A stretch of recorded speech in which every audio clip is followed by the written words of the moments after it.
오, 하나님 나라가 가까이 왔으니 이르시되 때가 찼고 하나님의 나라가 가까이 왔으니 회개하고 복음을 믿으라 하시더라. 갈릴리 해변으로 지나가시다가 시몬과 그 형제 안드레가 바다에 금을 던지는 것을 보시니 그들은 어부라. 예수께서 이르시되 나를 따라오라. 내가 너희로 사람을 낚는 어부가 되게 하리라 하시니 곧 그물을 버려두고 따르니라. 마가복음 1장 15에서 18절 말씀. 우리는 계속해서 교회란 무엇인가에 대해 배우고 있습니다. 이 말씀들을 잘 들으시고 누군가에게 교회가 무엇인지 잘 설명해 주실 수 있으면 참 좋겠습니다. 교회는 건물 안에 갇혀 있을 수 없고 그리스도와 연합된 새로운 피조물임을 우리가 알았지요. 오늘은 교회가 어떻게 탄생하게 되었는지를 나누려 합니다. 오늘 본문 예수님의 공생의 첫 말씀 중 15절에 기록된 회개라는 말의 그 단서가 있습니다. 예수님께서 회개하고 라고 외치시기 전에 한두 가지 말씀을 더 하십니다. 첫째가 때가 찼고 다음은 하나님의 나라가 가까이 왔으니 입니다. 때가 찼고 하나님의 나라가 가까이 왔으니 즉 지금이 하나님의 나라가 가까이 다가온 바로 그때이니 회개하고 복음을 믿는 것이 유익하다는 말씀입니다. 이것이 인생의 가장 시급하고 중요한 일이기 때문에 예수님께서 가장 처음으로 말씀하셨겠지요. 그런데 우리가 일반적으로 생각하는 복음과 여기 예수님이 말씀하신 복음 차이에 조금 당황스러운 부딪힘이 있습니다. 예수님은 아직 십자가를 지시기 전입니다. 공세기를 이제 시작하시기는 타이밍인데 여기서 복음을 믿으라고 말씀하셨어요. 우리가 생각하는 복음에 대한 개념은 십자가 이유 아닙니까? 너는 죄인이고 죄의 삭은 사망이므로 너의 죄의 문제는 해결되어야 해. 이 죄의 문제를 해결하시기 위해 예수님이 십자가에서 죄가 되어 돌아가셨어. 네가 이것을 믿고 그분을 영접하면 너는 이제 새로운 사람으로 하나님의 자녀가 되는 권세를 얻게 돼. 이 예수님 믿을래? 이 복음을 받아들일래? 이렇게 우리가 알고 있잖아요. 그러니까 십자가 이후를 복음으로 이해하고 전한다는 말입니다. 그런데 이 말씀의 근거에서 예수님은 십자가 이전에 복음을 믿으라고 말씀하신 거예요. 그러니까 복음에는 십자가가 당연히 핵심적인 내용으로 포함되지만 복음의 전부는 아님을 알게 됩니다. 이 당시에 예수님의 말씀을 들은 유대인들은 복음이 무엇인지 알았을 것입니다. 사복음서 어디에도 복음이 무엇이냐고 묻는 유대인들이 없어요. 그들에게는 하나님이 미리 알려주셨습니다. 오늘날 우리도 복음을 협의적으로만 바라보는데 그치지 말고 시야를 넓혀 구약과 신약 안에서 통전적으로 이해하게 되시기를 바랍니다. 십자가 이전의 복음을 말씀하신 이 말씀만 보더라도 십자가가 복음의 핵심적인 내용이지만 전부는 아니라는 것을 알 수 있지요. 예수님 말씀대로 우리는 복음을 믿어야 합니다. 회개란 무엇인가? 그런데 예수님께서는 복음을 믿으라 말씀하시기 전에 회개하라고 하셨습니다. 예수님께서 말씀하신 이 회개가 무엇인지가 오늘의 주제입니다. 회개는 한자로 뉘우칠 회, 고칠 개로 씁니다. 뉘우치고 고치는 것, 이것이 회개인 것이지요. 그런데 이 회개는 불교인들이 더 잘하세요. 스님들이 매일 새벽 4시에 일어나 마음을 정리하고 몸을 정리하고 깨끗이 머리를 씻고 머리를 밀어버리는 그런 뉘우침과 고침 말입니다. 그분들은 이 일을 매일매일 반복해요. 그렇다면 기독교의 회개도 과연 이런 것입니까? 회개로 번역한 헬라어는 메타노이아입니다. 메타노이아는 함께라는 뜻의 메타와 알다라는 뜻의 노에오 두 단어의 합성어로 함께 알다라는 뜻입니다. 함께 알다라는 원어의 의미와 회개에 어떤 연관성이 있습니까? 노에오를 좀 더 분석해 보겠습니다. 노에오는 헬라어 누스에서 유래한 말로 누스는 마음이라는 뜻입니다. 이 누스도 어원이 있으니 알게 되다, 깨닫다 라는 뜻의 기노스코입니다. 어원을 따라가며 연구해보니 회개, 메타노이아의 알은 그저 지식적인 알미 아니라 마음으로 아는 것임을 알 수 있지요. 나 혼자만 아는 것이 아니라 함께 한마음 되어 아는 것이 진짜 아는 거예요. 남자와 여자가 한마음이 되면 서로 알게 되는 것과 같지요. 여기 모인 우리도 서로 한마음이 되면 알게 됩니다. 그래서 회개를 회심이라고 이야기할 수 있어요. 회심은 돌이킬 회, 마음 심입니다. 내가 뉘우친다기보다 집 나갔던 마음이 돌아오는 거예요. 돌아와서 함께 알아버리죠. 누구와 함께 안다는 것입니까? 바로 하나님과 함께 알게 돼요. 하나님과 함께 바라보고 하나님의 마음이 알아지는 것입니다. 왜냐하면 우리가 하나님의 마음을 소유하게 되었거든요. 하나님의 마음은 우리가 돈 내고 산 것이 아니죠. 그분이 우리 안에 들어와 사심으로 인해 우리가 그분의 마음을 소유하게 되었습니다. 이것이 은혜입니다. 우리가 뉘우치고 우리의 삶을 고치고 개선해서 선하고 깨끗한 삶을 사는 것이 아닙니다. 우리는 메타, 함께 하지 않았어요. 우리는 그저 나의 알미, 나의 힘이 되기에 더 알기 위해 노력하며 내 마음 가는 대로 움직이며 살았습니다. 그런데 이제는 그분이 오셔서 한 성령 안에서 한 마음으로 함께 합니다. 이것이 회개의 의미입니다. 이런 일을 어떻게 인간이 할 수가 있겠습니까? 여러분, 회개란 능동적이지 않아요. 철저하게 수동적입니다. 우리가 스스로 기도하고 눈물 흘리고 무릎 꿇고 작정하고 금식해서 우리를 고쳐나갈 수가 없습니다. 회개란 하나님과 분리되었던 우리의 마음이 하나님에 의해 돌아오면서 회복되는 것입니다. 신비한 수동성입니다. 우리 삶 가운데 능동적으로 할 수 있는 일이 그렇게 많지 않아요. 저는 이제 아침에 일어나는 것조차 능동적으로 제가 일어나려고 마음 먹고 일어났다고 이야기하지 못합니다. 만약 아침에 제가 제 의지나 노력으로 일어났다면 저는 눈 뜨자마자 저를 칭찬해야겠죠. 그런데 예수님께서 제 삶에 찾아오시고 나서는 이 모든 것이 주님의 은혜였다고 고백하게 되었습니다. 여러분은 아침에 일어나서 뭐라고 이야기하십니까? 그리스도인들은 감사합니다. 오늘도 저를 이렇게 변함없는 이 환경 가운데 눈뜨게 하셨네요. 라고 고백하고 눈 뜨자마자 주님께 나아가요. 그리스도인들만 이렇게 고백합니다. 날 깨워주신 그분 앞으로 나아가는 것이죠. 내가 스스로 오늘 회개하고 고치기 위해 반복하는 일이 아니에요. 불교인들은 매일 스스로 머리를 밉니다. 자기 스스로 신이 되어 자기 삶을 살아내야 하기 때문에 그렇습니다. 고치고 뉘우쳐서 내 삶을 주체적으로 잘 살기 위해 골방에 들어가 가부좌를 틀고 참선을 하고 참회에 기도를 하지요. 그러나 그리스도인들은 이 모든 것이 하나님의 은혜라고 고백하면서 주님 앞에 나아갑니다. 여러분, 새벽에 주님 앞으로 나아가시기 바랍니다. 교회에 새벽기도 하러 나가라는 이야기가 아니고 주님 앞으로 나가시라는 말입니다. 예배당에 나가야 하는 것이라면 코로나가 이어지는 상황에 앞으로도 지금처럼 예배드리러 못 모이고 새벽기도 하러 교회에 못 가는데 어떻게 하시렵니까? 주님 앞에 나아가는 것은 그런 차원이 아닙니다. 내 마음을 돌이키신 분은 세상 어디에나 계신 하나님이세요. 그렇다고 여러분이 교회를 가지 않아도 된다는 말이 아닙니다. 교회당을 찾지 않는 것을 합리화시키는 말이 아니라 우리 하나님 앞에 나아가는 그 자유를 말씀드리고 있는 것입니다. 자녀들은 아침에 눈 뜨자마자 엄마 아빠를 찾아옵니다. 동물을 키워보셨습니까? 이번 여름 휴가 때 이전 사역지 목포를 다녀왔는데 목포 교회의 강아지가 저를 기억합니다. 엄청 사나운 강아지인데 저를 정말 좋아해서 저에게 자기 등을 대고 계속 만져달라고 조릅니다. 마지막에 인사하고 돌아오는데 강아지 눈이 너무 슬펐습니다. 제가 떠나는 것을 알고는 사슬에 매어져 있는 그 목이 조여와 아픈데도 저에게 오려고 안간 힘을 쓰는 그 모습을 보며 주님을 향한 우리의 간절함을 보았습니다. 주님의 은혜를 받은 자에게 이 간절함이 있습니다.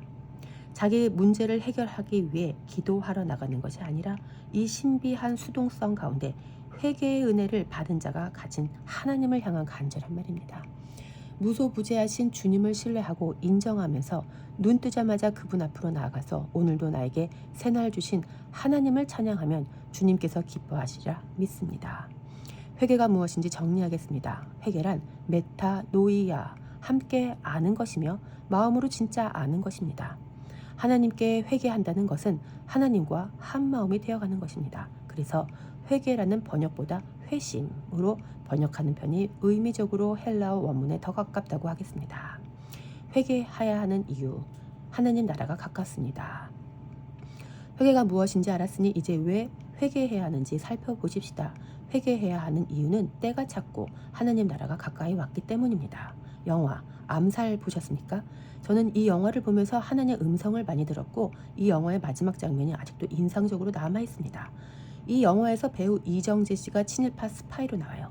스파이임이 발각되고 저격당할 때 저격하는 전지현 씨가 왜 그랬냐고 묻자 이정재 씨가 대답이 이렇습니다. 몰랐잖아. 독립이 될 줄 몰랐잖아. 무엇입니까? 대한민국이라는 나라가 오고 있습니다. 독립군들은 믿음을 가지고 이미 임시정부를 세우고 이 나라가 오는 날을 꿈꾸고 있습니다. 친일파 몇 명 더 잡아 죽인다고 나라가 독립이 되나? 라는 하정우 씨의 질문에 대한 전지현 씨의 대답도 정말 일품입니다. 모르지. 그런데 알려는 줘야지. 나라의 독립을 위해 싸우고 있는 사람이 있다는 걸 알려는 줘야지. 그러니까 독립이 목적이긴 하지만 사실 그게 목적은 아닌 것입니다.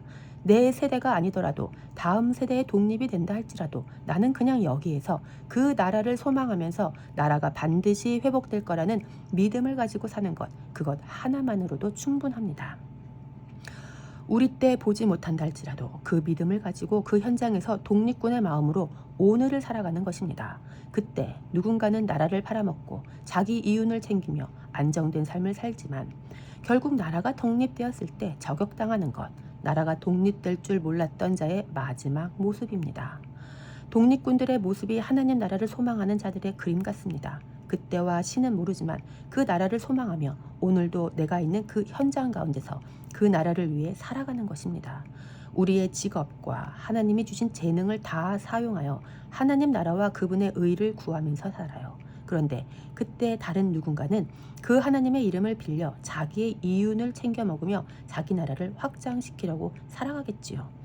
내 나라, 지금 내가 여기서 누리는 그 안정감을 더 확장시키기 위해서 하나님의 이름을 이용하면서요. 그런데 주님 나라가 와버리면 어떻게 됩니까? 그 사람은 저격당하고 맙니다. 회개를 이런 맥락 안에서 이해하면 이해가 빠를 것 같습니다. 하나님 나라가 가까이 오고 때가 찼다면 이제 우리 마음이 메타노이아가 되어야 합니다. 그 나라의 왕이신 하나님과 한마음이 되어야 합니다. 그런데 하나님과 한마음이 되는 것은 인간이 할 수 없는 일이죠. 이 일이 어떻게 가능해졌습니까? 이것은 율법과 복음의 차이를 알면 이해할 수 있습니다.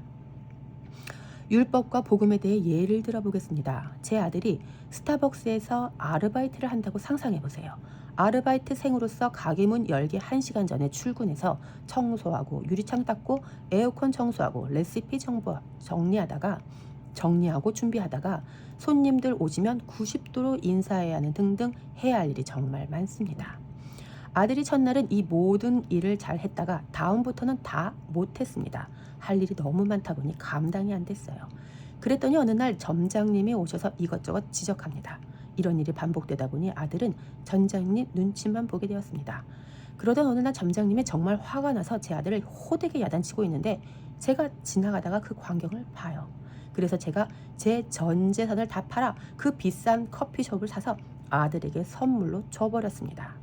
그러면 아들이 이제 내가 사장이니까 일 대충 하고 손님 와도 인사 안 하고 그러겠습니까? 아니죠. 이제 자기 것이 되었기 때문에 마음을 쏟아서 일할 수밖에 없습니다. 오히려 하지 말라는 일까지 할 겁니다. 이러니 사장님이 직접 운영하는 카페와 아르바이트생만 있는 카페는 매출이 다른 거죠. 일반적으로 사장님이 직접 운영하는 카페의 매출이 훨씬 높습니다. 이것이 왜 율법과 복음에 대한 이야기인지 눈치채셨습니까? 율법은 이 리스트를 잘 지키면 복을 주고 선물도 주고 너 천국 보내줄게 라고 이야기하지만 인간의 힘으로는 지킬 수가 없죠. 그런데 우리가 하나님의 나라가 되어버렸습니다. 주인이 되어버렸다는 말이에요. 우리는 원래 종이고 유업을 이을 수 없는 고와 같은 자들이었는데 하나님의 상속자가 되었어요.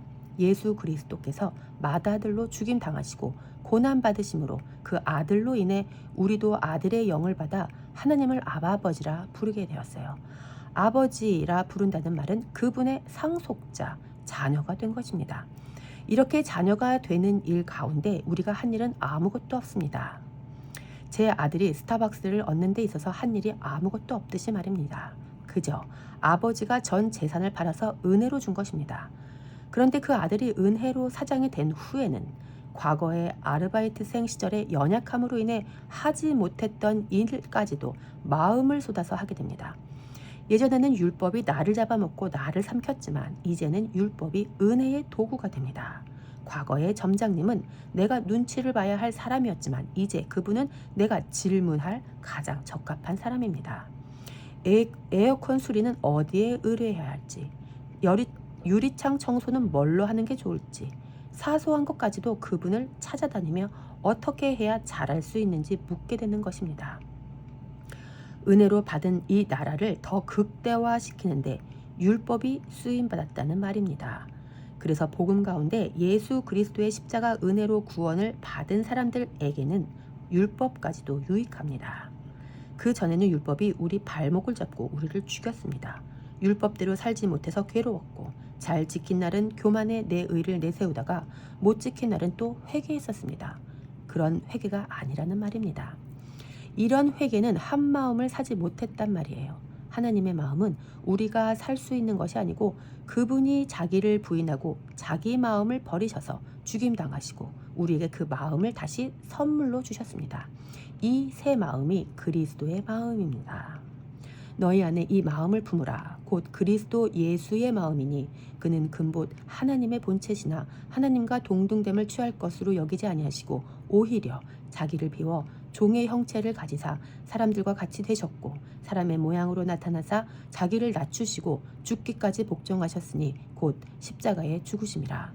이러므로 하나님이 그를 지극히 높여 모든 이름 위에 뛰어난 이름을 주사 하늘에 있는 자들과 땅에 있는 자들과 땅 아래에 있는 자들로 모든 무릎을 예수의 이름에 꿇게 하시고 모든 입으로 예수 그리스도를 주라 시인하여 하나님 아버지께 영광을 돌리게 하셨느니라. 빌립보서 2장 5에서 11절 말씀. 우리는 이 그리스도의 마음을 품어야 합니다. 이는 주님의 명령입니다. 예수님도 모든 이름 위에 뛰어난 이름을 수동적으로 받으셨습니다. 모든 이름 위에 뛰어난 이름은 원래 예수님 이름이 아니었죠. 그 이름은 바로 하나님이십니다. 그런데 예수님께서 그 이름을 받으셨기 때문에 우리가 예수님의 이름을 찬양합니다. 그 예수님께서 주의 이름으로 오실 것입니다. 그래서 하늘에 있는 자들과 땅에 있는 자들과 땅 아래에 있는 자들로 모든 무릎을 예수님의 이름, 즉 모든 이름 위에 뛰어난 이름 앞에 꿇게 하실 것입니다. 예수님을 사랑하는 사람은 예수님 이름 앞에 무릎 꿇는 것이 기분 나쁘지 않아요. 이들에게는 이것이 영광입니다. 그래서 모든 입이 예수님을 주라고 시인합니다. 이 주가 야훼입니다. 예수님이 하나님이세요. 모든 이름 위에 뛰어나신 주님이십니다. 그런데 이렇게 된 과정 가운데 제일 처음에 자기를 부인하신 십자가의 삶이 있었고 우리에게 그 마음을 품으라고 명령하시는 것입니다. 그렇다면 이 마음을 품으라는 명령은 저주입니까? 아닙니다. 이것은 영광이며 축복입니다. 이 마음이 지금 회복됩니다. 품으라고 명령하시지만 사실 우리에게 이 마음, 그리스도의 마음을 선물로 주셨어요. 회개하게 하셨습니다. 예수님이 들려주신 회개 이야기, 누가복음 15장 말씀도 보겠습니다. 여기에 예수님께서 회개가 무엇인가를 설명하기 위해 들려주신 비유, 메타포 세 가지가 기록되어 있어요. 비유를 사용해 보면 이해가 쉽습니다. 제가 조금 전에 스타벅스 이야기를 예로 든 것처럼 예수님의 비유의 첫 번째는 잃어버린 양, 두 번째는 잃어버린 드라크마, 셋째는 잃어버린 아들 소위 탕자의 이야기입니다. 잃어버린 양은 100마리 중 1마리였고 드라크마는 10개 중에 1개, 아들은 2명 중 1명이었습니다. 100에서 10으로 또 2에서 숫자가 줄어들면서 뭔가를 비유하여 말씀하십니다. 그리고 각 이야기마다 메타노이아, 회개라는 단어가 나옵니다. 예수님이 들려주신 비유를 보기 전에 예수님이 어떤 상황에서 비유를 말씀하셨는지 배경을 살펴보십시다. 모든 세리와 죄인들이 말씀을 들으러 가까이 나오니 바리새인과 서기관들이 수군거려 이르되 이 사람이 죄인을 영접하고 음식을 같이 먹는다 하더라. 누가복음 15장 1에서 2절 말씀. 모든 세리와 죄인들이 예수님 가까이 나왔다고 합니다. 유대인들의 탈무드에는 뱀과 세리가 나오면 세리를 먼저 쳐 죽여야 한다고 나와 있어요. 왜냐하면 뱀은 내가 먼저 해코지하기 전에는 물지 않지만 세리는 내가 아무것도 하지 않아도 내 피를 빨아먹는 자들이기 때문이랍니다. 이런 죄인들이 지금 염치 없게도 말씀을 들으러 왔다고 합니다. 그리고 또 하나의 무리가 있으니 바로 바리새인과 서기관들입니다. 이들은 죄인입니까? 의인입니까? 이들 또한 사실은 죄인이지만 그 당시에는 자타가 고행하는 의인들로 여겨졌어요. 그런데 소위 의인인 이들은 예수님께 말씀을 들으러 나오지 않았습니다. 예수님 앞에서도 자기가 죄인임을 아는 사람일수록 예수님을 더 찾게 돼요. 예수님도 죄인을 찾으러 왔다고 말씀하셨습니다. 그런데 자기가 의인이라고 생각하면 예수님을 찾지 않습니다. 운동하러 스포츠 센터에 가보시면 운동을 더 이상 안 해도 될 것 같이 몸이 좋아 보이는 분들이 가운데 모여 있지요. 이들에게 몸 좋으시네요 라고 말을 걸면 대부분 아니라고 손사래를 칩니다. 운동을 하면 할수록 자기 몸이 안 좋다고 표현하세요. 그런데 운동 안 하고 건강관리 안 하며 햄버거 가게에서 햄버거, 콜라, 감자튀김 먹고 있는 사람에게 건강 챙겨야 하지 않냐 물어보면 자기는 건강하다고 걱정하려고 대답합니다. 이 두 무리가 너무 대조적이지 않습니까? 죄인들은 말씀을 들으러 예수님 가까이 나오는데 바리새인과 서기관들은 수군거리고만 있어요. 수군거림이 사망에 이르는 죄임을 아십니까? 로마서 말씀에서 확인해 보겠습니다. 또한 그들이 마음에 하나님 두기를 싫어하매 하나님께서 그들을 그 상실한 마음대로 내버려 두사 합당하지 못한 일을 하게 하셨으니 곧 모든 불의, 추악, 탐욕, 악의가 가득한 자요, 시기, 살인, 분쟁, 사기, 악독이 가득한 자요, 수군수군하는 자요, 비방하는 자요, 하나님께서 미워하시는 자요, 능욕하는 자요, 교만한 자요, 자랑하는 자요, 악을 도모하는 자요, 부모를 거역하는 자요, 우매한 자요, 배약하는 자요, 무정한 자요, 무자비한 자라. 그들이 이 같은 일을 행하는 자는 사형에 해당한다고 하나님께서 정하심을 알고도 자기들만 행할 뿐 아니라 또한 그런 일을 행하는 자대로 옳다 하느니라. 로마서 1장 28에서 32절 말씀. 여러분, 이것이 사람입니다. 사람이 행하는 일들은 하나님 앞에 죽어 마땅한 일들 뿐이어서 원래 우리는 사형감이에요. 죽어 마땅한 자들이 은혜로 살아있는 것입니다. 신비한 수동성 말입니다. 자신을 죄인이라고 여기는 것이 은혜입니다. 예수님 앞에 있는 사람들은 자신을 죄인이라고 여깁니다. 이제 예수님께서 이 두 무리에게 비유로 말씀하십니다. 첫 번째 비유를 보십시다. 너희 중에 어떤 사람이 양 100마리가 있는데 그중 하나를 잃으면 99마리를 들에 두고 그 잃은 것을 찾아내기까지 찾아다니지 아니하겠느냐. 누가복음 15장 4절 말씀. 양 한 마리를 잃어버리면 그 양을 찾을 때까지 99마리 내버려 두고 찾아다닌답니다. 여러분, 제가 자녀가 셋이 있습니다. 자녀가 셋이니까 그중 하나 잃어버려도 되겠습니까? 합리적으로 생각해서 둘 있으니 하나쯤 버려도 되는 이런 건 절대 없죠. 3명과 100마리는 다를까요? 아니, 모두 다 있어야 완전합니다. 하나를 버린 채 불완전하게는 못 삽니다. 그래서 이 주인은 이 한 마리를 찾아다니는데 찾아서는 즐거워하며 어깨에 메고 돌아와요. 예전에 어느 부흥 강사님께서 이 상황을 묘사해 주시는데 긴 털에 배설물과 오물이 덕지덕지 붙은 양을 어깨에 매면 냄새가 엄청 날 텐데도 주인이 즐거워하며 어깨에 맨 거래요. 그리고는 그 양 한 마리의 값과 비교가 안 되는 값을 지불하며 잔치를 열어 어린 양을 찾았다고 이야기합니다.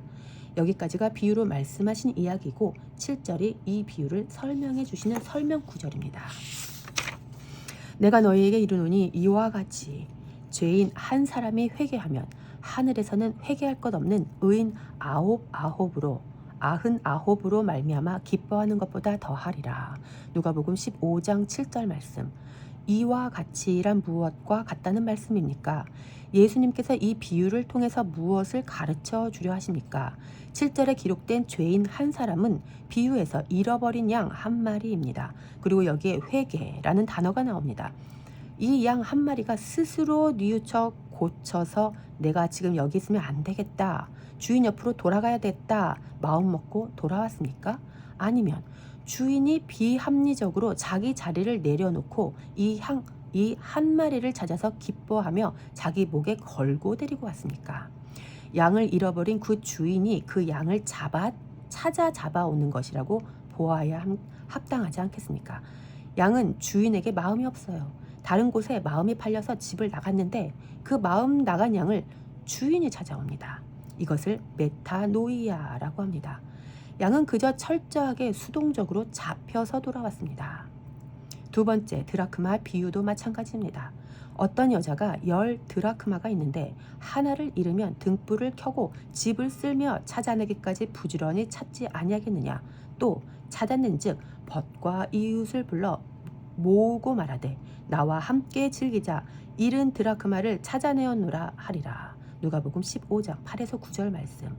여기까지가 비유입니다. 동전 10개 중 하나를 잃어버린 여자가 집을 쓸어가며 열심히 잃은 동전을 찾습니다. 결국 찾아내고 나서 벗과 이웃을 불러놓고 즐기며 잃었던 드라크마를 찾았다고 기뻐합니다.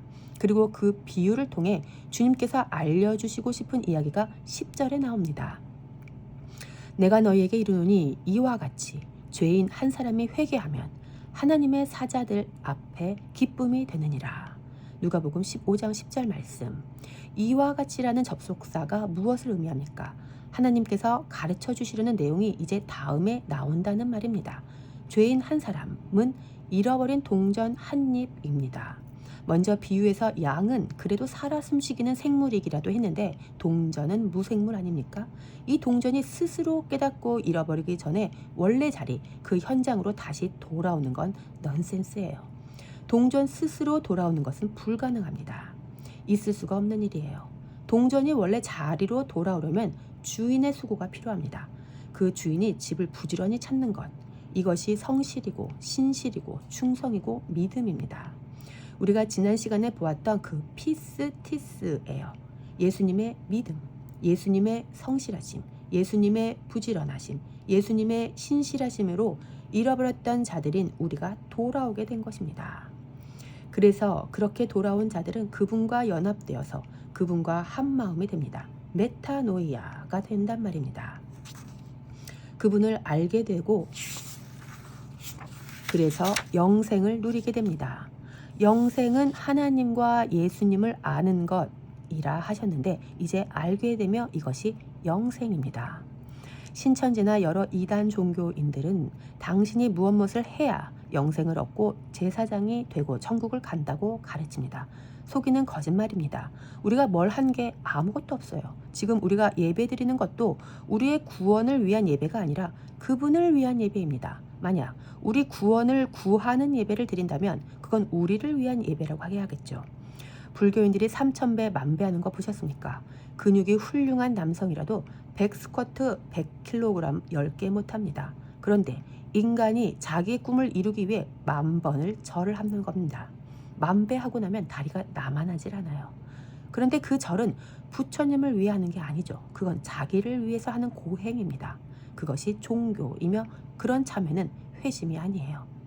삼보 일배 하며 피범벅이 되어 순례 여행하는 티벳 승려들은 자기 수양을 위해 그 일을 합니다. 자기 번뇌를 지우고 자기가 부처가 될 수 있다고 믿으며 하는 행동입니다. 그것은 결국 자기를 위한 것입니다. 그렇게 한다고 해서 마음이 돌아올 수 없습니다. 분별할 수 있으시기를 바랍니다. 회개는 양이 하는 것도 아니고 동전이 하는 것도 아닙니다. 회개의 주도권은 오직 주인에게 있습니다. 그것을 지금 예수님께서 세리와 모든 죄인들 그리고 바리새인과 서기관들 앞에서 말씀하고 계세요. 그럼 이 두 무리의 사람들 중에 누가 잃어버린 자들입니까? 그렇습니다. 바리새인과 서기관들이 잃어버린 자들입니다. 그들은 자기가 죄인이 아니라고 나간 사람들이에요. 그들은 지금 수군거리면서 예수님이 죄인을 영접하고 음식을 같이 먹는다고 비난하고 있거든요. 그들 앞에서 예수님은 내가 온 목적이 사실은 너네를 찾으려는 거야 라고 말씀하고 계세요. 자기를 욕하고 자기를 죽이려는 그 자들 앞에서 내가 비합리적이고 몰상식해 보이지만 잃어버린 너희를 찾으러 온 것이라고 이야기하신단 말입니다. 그리고 이제 마지막 비유를 풀어주십니다. 또 이르시되 어떤 사람에게 두 아들이 있는데 그 둘째가 아버지에게 말하되 아버지여 재산 중에서 내게 돌아올 분깃을 내게 주소서 하는지라. 아버지가 그 살림을 각각 나눠주었더니 그 후 며칠이 안 되어 둘째 아들이 재물을 다 모아가지고 먼 나라에 가 거기서 허랑방탕하여 그 재물을 낭비하더니 다 없앤 후 그 나라에 크게 흉년이 들어 그가 비로소 궁핍한지라. 누가복음 15장 11에서 14절 말씀. 둘째가 아버지에게 유산을 미리 요구합니다. 그런데 유산은 아버지가 돌아가신 다음에 받는 것 아닙니까? 둘째는 사실상 아버지가 빨리 돌아가시라고 한 것입니다. 그 당시 유대 사회에서 이 둘째는 맞아 죽어야 될 사람입니다. 그런데 이 아버지는 자녀들에게 그 살림을 각각 나눠줘요. 재물을 다 모아 먼 나라에 간 둘째 아들은 그 재물을 탕진해 버리고 비로소 궁핍해졌다고 합니다. 아버지 돈이 남아있는 동안은 먼 나라에서도 잘 살았던 것 같지만 사실은 아버지를 떠났기 때문에 이미 궁핍한 상태였어요. 이미 버림받은 죄인의 상태이고 결핍의 상태인데 지금 자기 손에 재물이 조금 있다고 궁핍함을 몰랐던 거죠. 여러분, 지금 손 안에 무언가가 조금 부족해도 아버지와 한 몸, 한 마음, 메타노이아 가운데 계신다면 여러분은 부유한 자들입니다. 진짜 아멘입니다. 그런데 둘째 아들은 이걸 모르고 있다가 비로소 궁핍해졌습니다. 가서 그 나라 백성 중 한 사람에게 붙어 사니 그가 그를 둘러보내어 돼지를 치게 하였는데 그가 돼지 먹는 쥐염 열매로 배를 채우고자 하되 주는 자가 없는지라. 누가복음 15장 15에서 16절 말씀. 그래서 이제 어떻게 합니까? 아버지께 붙어있던 자가 이제 비로소 궁핍함을 자각하고 아버지 역할을 대신할 자를 찾습니다. 이것이 인생입니다. 나의 주인, 나의 하나님 대신에 돈, 직장, 이성, 집 이런 것들에 의지하려고 합니다. 작은 아들도 그 먼 나라 백성 중 한 사람에게 가서 붙었습니다. 연합되면 안 될 그 사람에게 메타되어서 살아도 사는 게 아닌 생명 없는 삶을 삽니다. 살았으나 죽은 거예요. 그 사람은 둘째 아들에게 돼지를 치게 합니다. 유대인에게 돼지란 냄새도 맡을 수 없는 불결한 존재입니다. 돼지고기를 먹지 않는 유대인들은 지금도 이방인들에게서 돼지 냄새를 맡는다고 하죠. 각 나라마다 음식에서 비롯된 특정한 냄새들이 있지 않습니까? 둘째가 처한 상황이 이랬어요. 그런데 그 냄새나는 돼지를 치면서 너무 배가 고프니까 돼지가 먹던 쥐염 열매라도 먹으려 했지만 그것마저도 먹지 못합니다.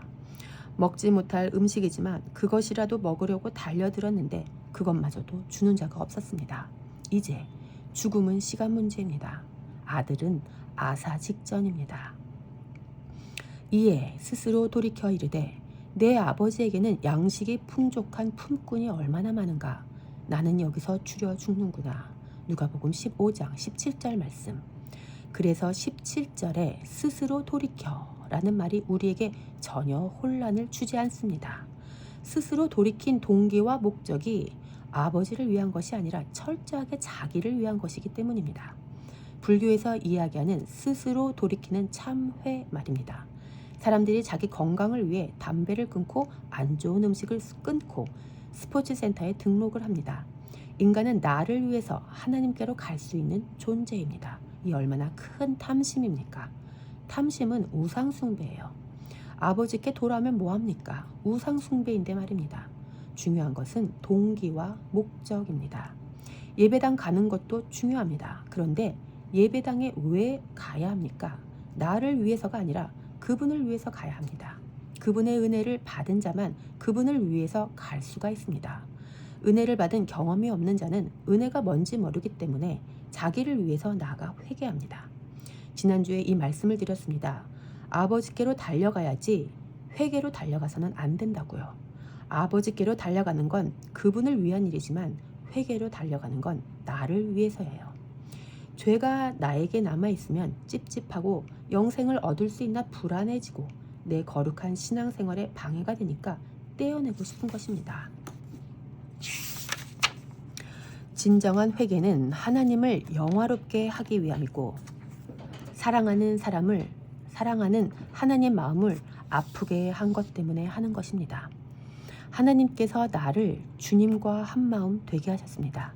진정한 회개는 그 한마음 된 사람답게 살지 못한 것 때문에 하는 것입니다. 나의 마음의 평안과 구원을 위한 회개와 완전히 다르지요.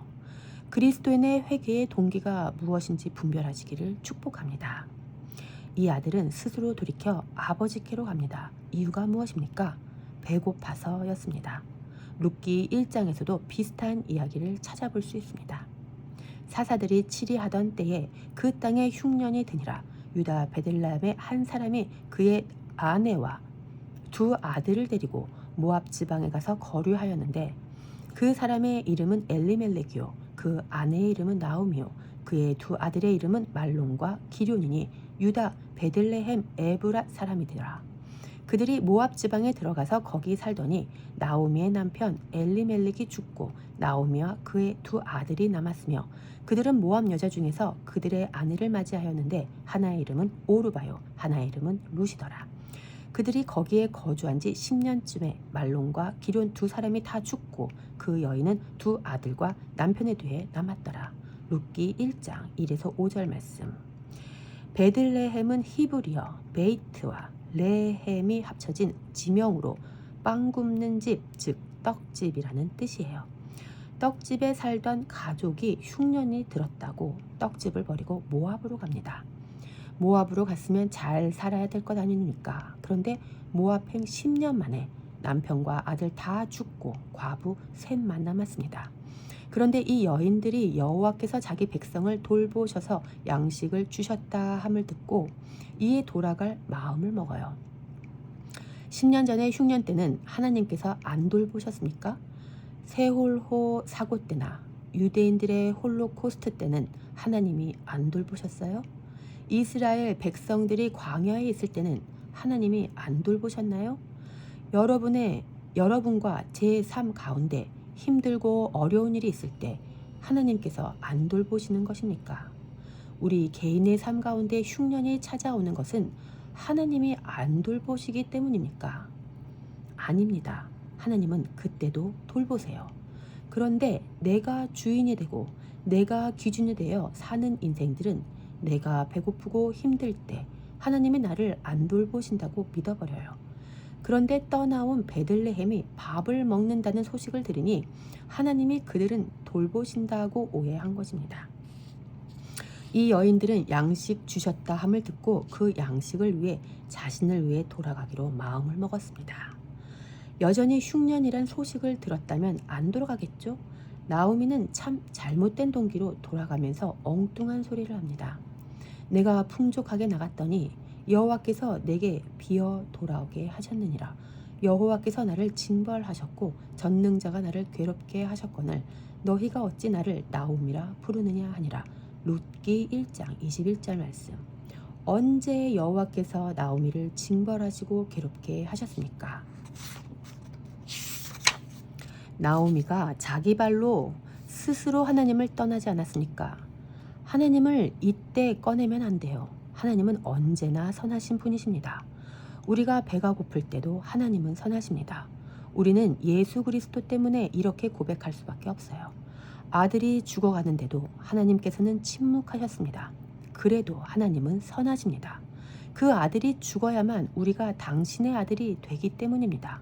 이것이 선하신 하나님의 경륜이었기 때문에 염치 없이 예수님이 죽으셔도 하나님은 선하십니다. 고백하는 자들이 우리 아닙니까? 그렇다면 우리 삶 가운데에도 동일하게 고백해야 하지 않겠습니까? 사람들이 우리를 보고 하나님이 계시는데 너 왜 매일 핍박받고 삶이 십자가냐라고 비난할 때 우리는 하나님은 선하시다 고백할 수 있어야 합니다. 그리고 내가 너를 살리기 위해 십자가를 지고 있다고 말해주어야 합니다. 이 복선이 깔려 있으므로 우리는 우리 삶의 십자가가 찾아올 때 하나님께 어떻게 이러실 수 있냐고 항변할 수 없습니다. 많은 사람들은 자기가 주인이 되어 양식 때문에 하나님을 찾고 양식 때문에 하나님을 버리고 또다시 양식 때문에 하나님께 돌아갑니다.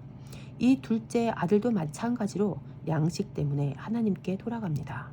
내가 일어나 아버지께 가서 이르기를 아버지 내가 하늘과 아버지께 죄를 지었사오니 지금부터는 아버지의 아들이라 일컬음을 감당하지 못하겠나이다.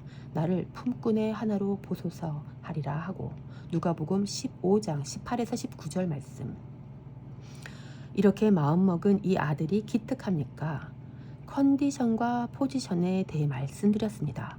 우리 컨디션이 돼지 냄새가 나고 아버지의 재산을 다 탕진한 죄인이라 할지라도 포지션은 여전히 아들인데 그 아들이 품꾼이 될 수가 있겠습니까?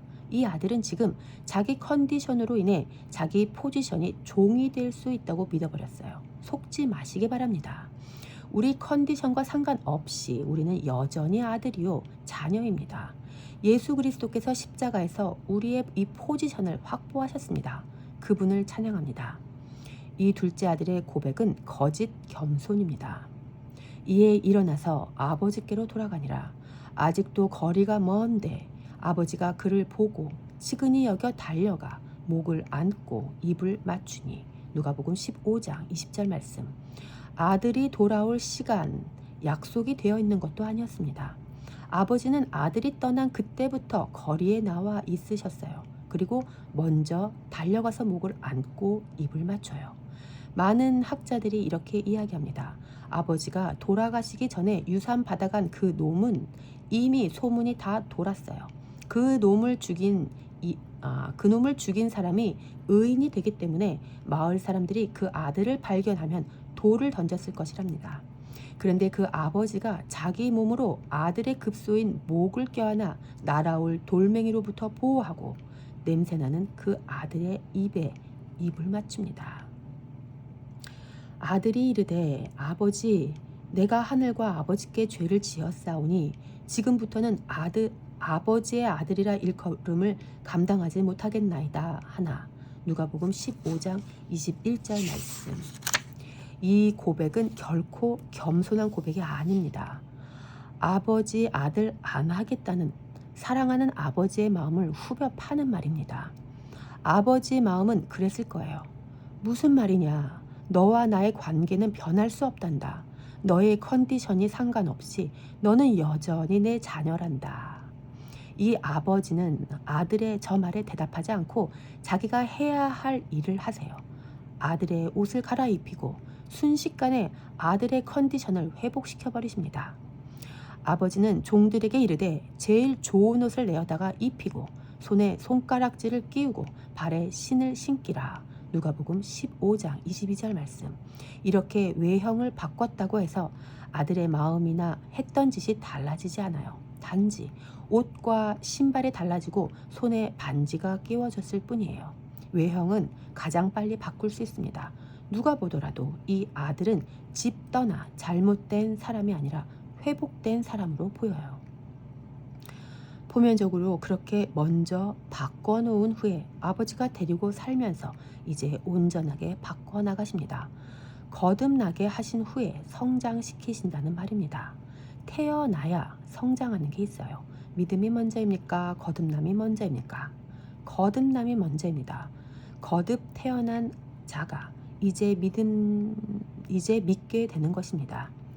믿어서 거듭난다면 거듭남에는 조건이 붙게 되어 더 이상 은혜가 아닌 인간의 행위로 말미암은 열매가 돼요. 거듭남은 은혜입니다. 믿음은 들음으로 말미암는데 태어나지도 않은 자에게 귀가 어디 있어서 들을 수 있단 말입니까? 십자가에서 물과 피를 쏟아 우리를 낳아 이미 태어나게 해 놓으신 다음에 우리를 자라나게 하시는 것처럼 이 아버지도 옷과 신발과 반지로 누가 보더라도 아들로 보이도록 만들어 놓은 다음에 아버지가 함께 살며 아들을 성장시켜 나갑니다. 그리고 살찐 송아지를 끌어다가 잡으라. 우리가 먹고 즐기자. 이 내 아들은 죽었다가 다시 살아났으며 내가 잃었다가 다시 얻었노라 하니 그들이 즐거워하더라. 누가복음 15장 23에서 24절 말씀. 종과 아들은 완전히 달라요. 둘째 아들은 종으로 살려고 했는데 여전히 아들이에요. 종은 일하고 있는 반면 아들은 아버지와 함께 있습니다. 아들에게 옷 입혀주고 신발 가져다주고 반지 끼워주고 살찐 송아지 잡는 일은 종이 하죠. 아들은 죽었다가 아버지에 의해 다시 살아났습니다. 아버지의 마음이 없던 자가 아버지의 마음을 다시 받았습니다. 누구에 의해서? 아버지에 의해서 받았습니다. 여기까지가 비유입니다. 이때 맏아들이 둘째를 축복하지 않고 셈을 냅니다. 여러분, 교회에 한 사람 죄인이 들어오면 안 받으려 합니다. 그것이 교회입니까? 술 먹던 사람도, 담배 피던 사람도, 신천지에 빠졌던 사람도 돌아와야 합니다.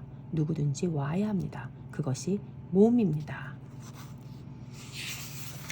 돌아와서 메타노이아 회개하게 됩니다. 혼자 천국 가려고 회개 열심히 하십니까? 이 사람 어떻게 되어도 상관없이 나라도 천국 가려고 회개하세요? 그건 회개가 아닙니다. 너는 신천지 갔으니까 그냥 거기서 죽어. 이런 지옥 갈 사람들, 넌 맨날 술집에서 술이나 마시고 있어. 이게 어떻게 회개입니까? 아버지의 마음이 있다면 이런 말 할 수 없단 말입니다. 아버지와 한마음 되어 아버지의 마음을 받았다면, 내가 아버지 덕에 은혜로 스타벅스 주인이 되었다면, 아비의 마음으로 집을 다 들어서라도 잃어버린 한 드라크마 부지런히 찾아야 되는 것 아닙니까? 유일하신 선한 목자와 한 몸으로 연합된 새 창조물로 거듭났다면, 그분과 한 마음이 되었다면 우리도 잃어버린 그 한 사람이 돌아오기까지 찾으러 다녀야 합니다. 그 사람에게 너 그렇게 살면 지옥 가니까 회개하라고 다그치는 게 아니라 그를 잡아와야 돼요. 이것이 교회의 역할입니다. 교회는 예수님의 역할을 해야 합니다. 이 비유가 왜 계속해서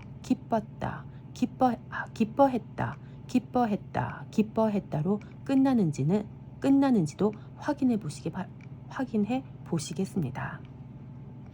아버지의 기쁨, 교회의 기쁨.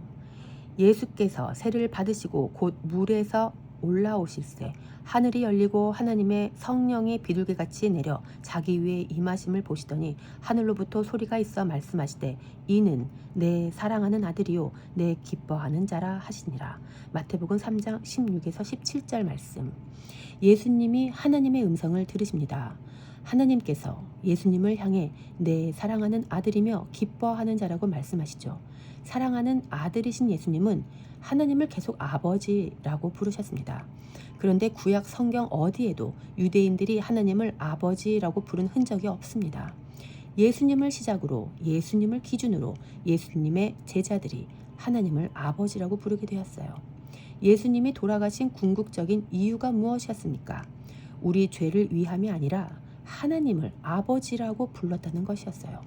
마가복음 14장에 예수님이 사형당하신 이유가 나오지요. 예수님께서는 자신이 죽임당할 것을 아시면서도 하나님을 아버지라 부르셨습니다. 우리를 하나님의 자녀 되게 하시기 위해서요. 그래서 예수님이 아들로 오신 겁니다. 그런데 하나님께서 이를 기뻐하세요. 이 아들이 죽어야 다른 아들이 찾아지기 때문입니다. 잃어버린 아들들을 이 아들로 인해 찾을 수 있기 때문에 기뻐하세요. 이것이 예수님의 세 가지 비유가 계속해서 기뻐함으로 맞춰지는 이유입니다. 하늘에서 기뻐하고 하나님의 사자들 앞에 기쁨이 되고 아버지가 기뻐하십니다. 그렇다면 우리 몸된 교회의 기쁨은 무엇입니까? 진짜 교회라면 기쁨의 포인트가 무엇이어야 하겠습니까? 아버지와 연합된 것 자체가 기쁨이고 영광이고, 그래서 그 아버지의 마음이 회복된 것이 기쁨입니다. 회심, 즉 마음이 돌아왔습니다. 우리가 먼저 찾아진 자들입니다. 잃어버렸던 우리가 그분의 열심에 의해서 찾아졌어요. 그래서 그분과 연합해 이제 한 몸이 되었습니다. The body of Christ, 그분의 몸이 되었어요.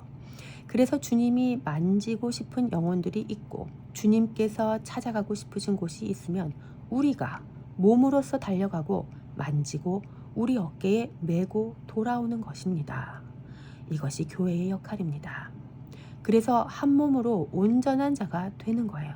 회심, 메타노이아, 그분과 함께 한 마음으로 그분을 알며 내가 또 그분을 알아가며 그분이 나를 알며 하나가 되어서 사는 삶이 교회의 삶입니다. 이제 다시 질문 드리겠습니다. 회개는 나의 천국을 위해 인간이 하는 것입니까? 아니면 하나님 나라를 위해서 하나님의 열심으로 하나님께서 하시는 겁니까? 하나님께서 하신 일입니다. 우리가 만일 회개하는 자들이라면 하나님께서 우리를 찾아내신 것입니다. 이것이 첫 번째 회개, 회심입니다. 자녀의 삶, 그렇게 회심한 자들도 우리 삶 가운데 연약함 때문에 넘어질 수 있습니다. 그때 또 죄를 없애고 싶어서 회개하려 달려나가는 것이 아니라 그분께로 나아가 매일매일 그분과 친밀한 가운데서 자녀로서 책망을 받으며 성장해 나갑니다. 정죄와 책망은 달라요. 예수 그리스도 안에 있는 자에게는 결코 정죄함이 없습니다. 죄는 짓지만 정죄감은 없습니다. 마치 우리가 열등하지만 열등감에 빠지지 않는 것과 같습니다. 부모의 사랑을 충분히 받은 자녀들은 우등하지 않더라도 열등감에 빠지지 않지만 우월함에도 불구하고 사랑받지 못한 자는 열등감에 빠져 있습니다. 우리가 죄를 지어도 우리는 아버지의 사랑을 받은 자이기 때문에 정죄감을 이기기 위한 회개는 하지 않습니다.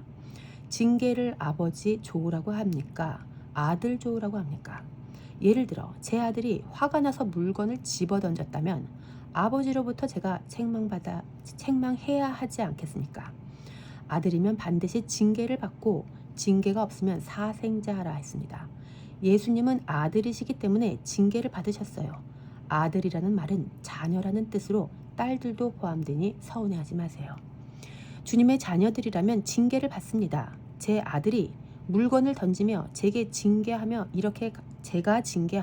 이렇게 가르칠 것입니다.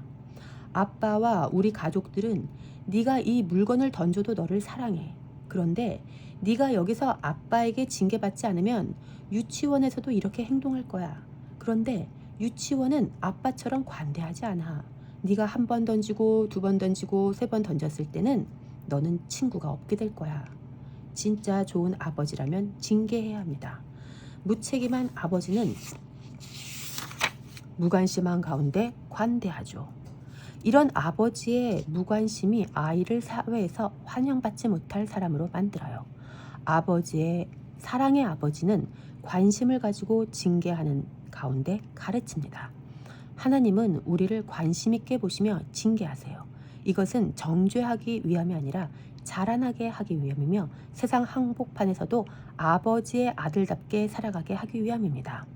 그래서 관대하지 않은 세상 가운데서도 사랑받으며 살아갈 사람으로 자라나도록 가르쳐 주십니다.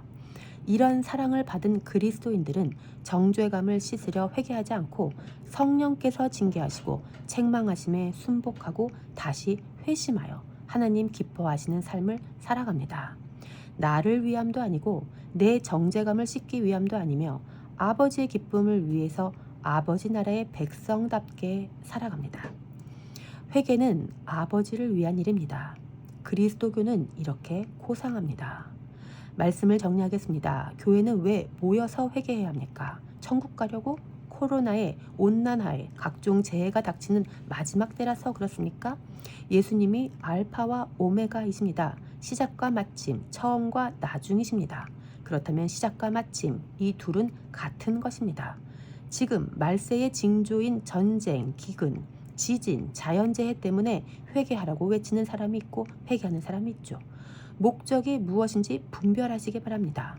오메가 때 일어날 일 때문에 회개한다면 알파는 왜 두려워하지 않습니까? 알파와 오메가가 모두 예수님 한 분이신데 왜 알파 때는 회개하지 않았습니까? 오메가의 징조 때문에 두려워서 회개하는 사람은 예수님 때문이 아니라 자기가 살고 싶어서 지옥 가기 싫어서 회개하는 사람이에요. 그런데 자기 안에 예수님이 없는 그 상태가 이미 지옥입니다. 교회는 예수 그리스도의 몸을 만들기 위해 회개합니다. 저기 떨어져 있는 몸을 보며 주님 부족하지만 제가 가겠습니다 해야 합니다. 왜 꿈을 꾸며 직업을 가집니까? 그 모든 것들을 가지고 그리스도의 몸을 만들어 가야 하기 때문입니다. 그것이 주님의 소원이었습니다. 우리는 그리스도 안에서 그의 은혜의 풍성함을 따라 그의 피로 말미암아 속량 곧 죄사함을 받았느니라. 에베소서 1장 7절 말씀. 죄사함을 받았답니까? 받을 것이라 합니까? 이미 받았습니다. 무엇으로 인해 죄사함을 받았는지 주목해 보세요. 내 회개로 인하여 죄사함 받지 않았고 그저 은혜의 풍성함에 따라 그의 피로 말미암아 받았습니다. 구원파는 이 부분을 왜곡해서 회개하는 사람은 구원받지 못한 사람이라고 가르칩니다. 그런데 그런 이야기가 아닙니다. 이는 그가 모든 지혜와 총명을 우리에게 넘치게 하사 그 뜻의 비밀을 우리에게 알리신 것이요 그의 기뻐하심을 따라 그리스도 안에서 때가 찬 경륜을 위하여 예정하신 것이니. 에베소서 1장 8에서 9절 말씀. 교회를 다녀도 자기를 위해서 회개하는 것은 불교인들과 다를 바가 없는 행위고 구원파처럼 자기 구원을 보란듯이 증명해 보이기 위해서 회개 안 하고 센 척하는 것도 잘못된 것입니다. 우리는 회개를 해야 합니다. 이미 그분에 의해서 죄 사함 받았습니다. 왜냐하면 그 뜻을 따라 예정하신 경륜, 하나님의 섭리, 스케줄이 있기 때문입니다.